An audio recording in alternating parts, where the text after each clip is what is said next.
দুপুর, কক্সবাজার টেকনাফ মহাসড়ক।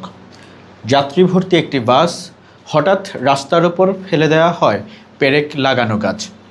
বাস থেমে যায় কয়েক মুহূর্তের মধ্যে। গুলির শব্দ, হামলা, তারপর প্রায় ৬০ লাখ টাকা লুট করে পাহাড়ের দিকে পালিয়ে যায় অস্ত্রধারীরা। এটি নিঃসন্দেহে একটি গুরুতর ডাকাতির ঘটনা। তবে এর চেয়েও বড় প্রশ্ন হলো, টেকনাফে এমন ঘটনা কি এখন আর ব্যতিক্রম? বাংলাদেশের দক্ষিণ পূর্বের এই সীমান্ত উপজেলা বহু বছর ধরেই নানা ধরনের নিরাপত্তা সংকটের আলোচনায় রয়েছে। অপহরণ, মুক্তিপণ দাবি, পাহাড়ি এলাকায় সশস্ত্র তৎপরতা, মাদক পাচার, ডাকাতি, এসব ঘটনা প্রায়ই সংবাদ শিরোনামে এসেছে। প্রতিটি ঘটনার পেছনের কারণ এক নয়, প্রতিটি মামলার তদন্ত আলাদা, কিন্তু সাধারণ মানুষের অভিজ্ঞতা প্রায় একই: নিরাপত্তাহীনতা। সর্বশেষ ডাকাতির ঘটনাটিও কয়েকটি গুরুত্বপূর্ণ প্রশ্ন সামনে এনেছে। অস্ত্রধারীরা কিভাবে জানল এই বাসে বিপুল পরিমাণ নগদ অর্থ রয়েছে?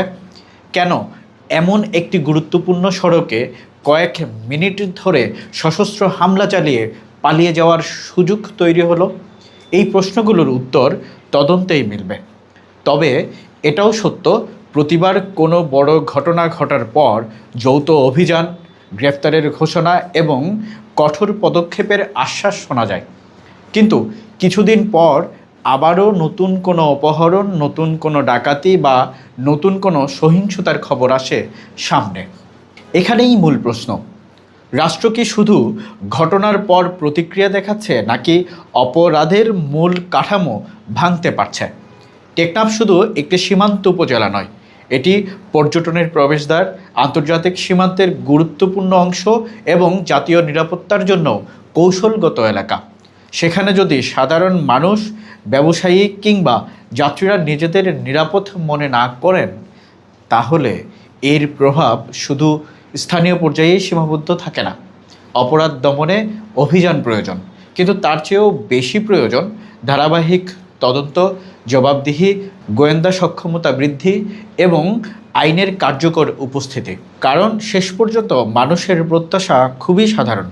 টেকনাফের মানুষ শুধু এমন একটি বাস্তবতা চান যেখানে কোনো বাস মাঝপথে থামলে যাত্রীরা ভাববেন না, এবার কি হতে যাচ্ছে।